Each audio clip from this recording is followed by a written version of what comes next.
I've always wondered why the Roman Empire is barely talked about in relationship to Jesus, especially with his death and resurrection.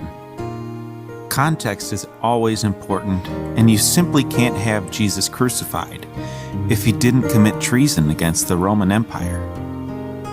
Even more so, much of the terminology that we use is very similar to the Roman Empire. For instance, the terms Son of God and even the title of Lord referred to Caesar, and the word kingdom referred to the Roman Empire. But they weren't in the same stratosphere when it came to being a kingdom worthy of God.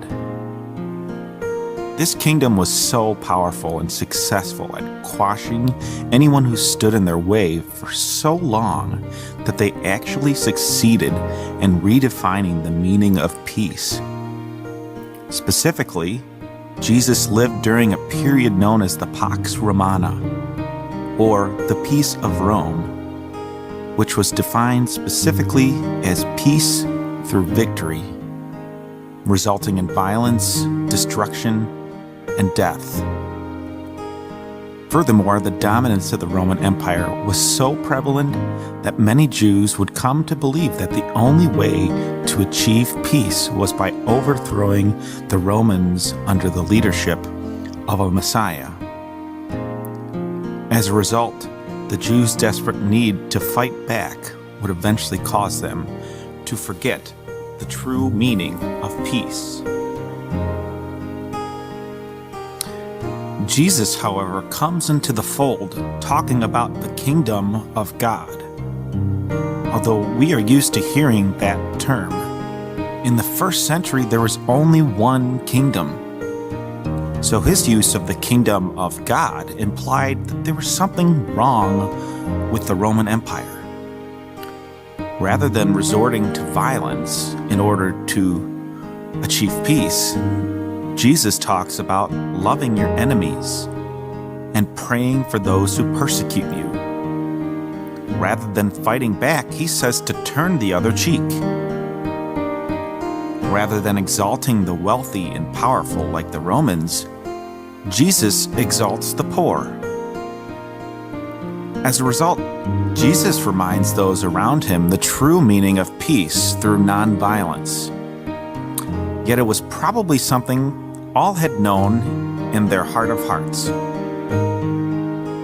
These two kingdoms, therefore, were at odds with each other, and it would hit its climax when Jesus turned the tables at the temple in Jerusalem as a way of questioning the temple priests and their being inextricably linked to the Roman Empire.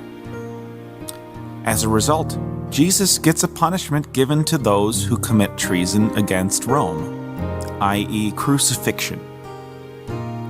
This would in theory quash anything that Jesus said when it comes to questioning the status quo. But then Jesus appears, first to Mary Magdalene, followed by his disciples. And the movement which the Romans tried to stop would spread.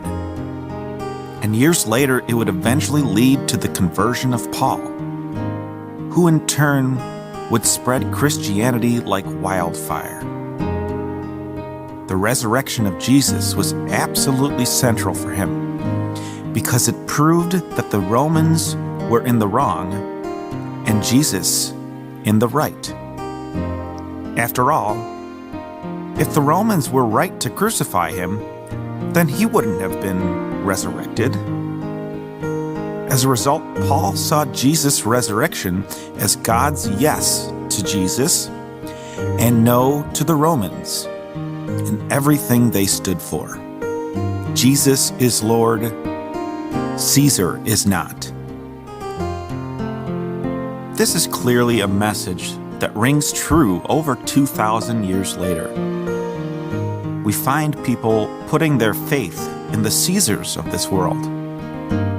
Today we find that fame and fortune are at the forefront of our society.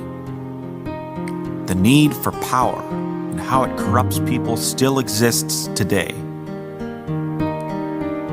Whether physical or even through words that permeate on social media, responding with violence to make the aggressor feel at peace is more prevalent than ever.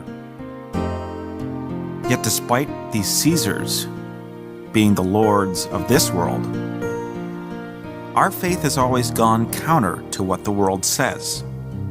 Fame, fortune, power, aggression, and other sins of this world are what Jesus died for. Although we believe that Jesus died for the sins of the world, he also died because of the sins of the world. The sins of the Roman Empire that Jesus called into question caused him to be charged with treason and then sentenced to death. In the same way, we also will be persecuted for our beliefs when they run counter to the world. The way we respond to our Christian faith every day should bring us to the same conclusion that Paul did. Jesus is Lord. Caesar is not.